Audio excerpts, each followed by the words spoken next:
Leo nimekuja hapa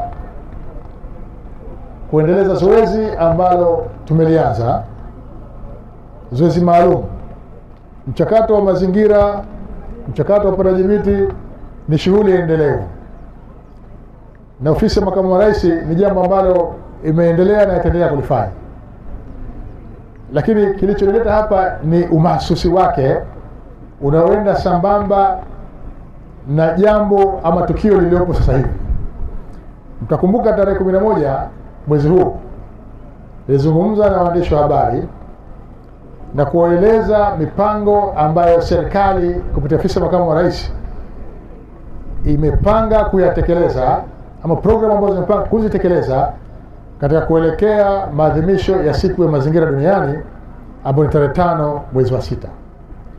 Kutokea tarehe 11 mpaka tarehe 5 mwezi wa 6 ambapo ndipo tutahitimisha maadhimisho hayo, kuna shughuli kadhaa ambazo tumeamua kuzifanya. Moja ya shughuli hiyo ni kuhakikisha tunapanda miti nchi nzima.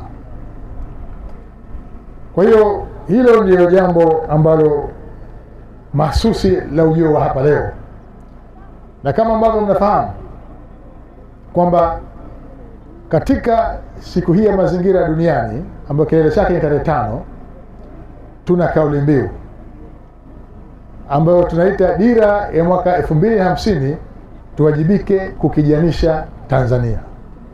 Manake nini?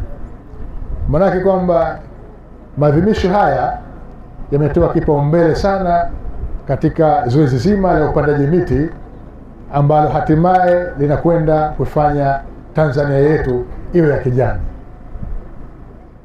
Lakini mtaona vile vile kauli mbiu yetu hiyo inafungamanisha na dira yetu ya miaka 2050, kwa sababu dira yetu ya miaka 2050 ina nguzo kuu 3. Miongoni mwa nguzo hizo 3 kuu muhimu, moja ni swala zima la uhifadhi wa mazingira na ustahimilivu wa mabadiliko ya tabia nchi. Mtaona jinsi ambavyo mwelekeo wa taifa letu wa miaka 50 inayokuja unategemea sana uhifadhi wa mazingira na uendelevu wake pamoja na ustahimilivu wa mabadiliko ya tabia nchi, ambayo haya tunayaona leo hapa.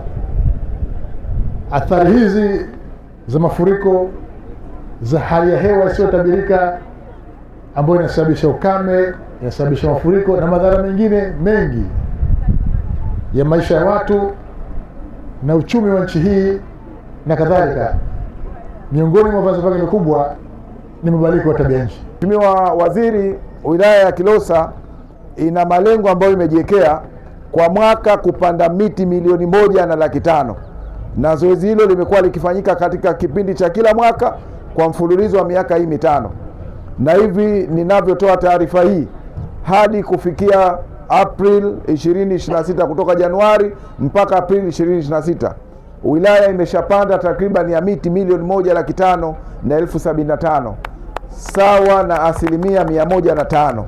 Kwa hiyo utaona namna ambavyo uamuzi huu ulikuwa ni uamuzi wa busara, ulikuwa ni uamuzi wa kuja kutuhamasisha zaidi, lakini ni uamuzi wa kuja kuunga mkono jitihada hizi za wananchi wa wilaya ya Kilosa na mkoa wa Morogoro kwa ujumla.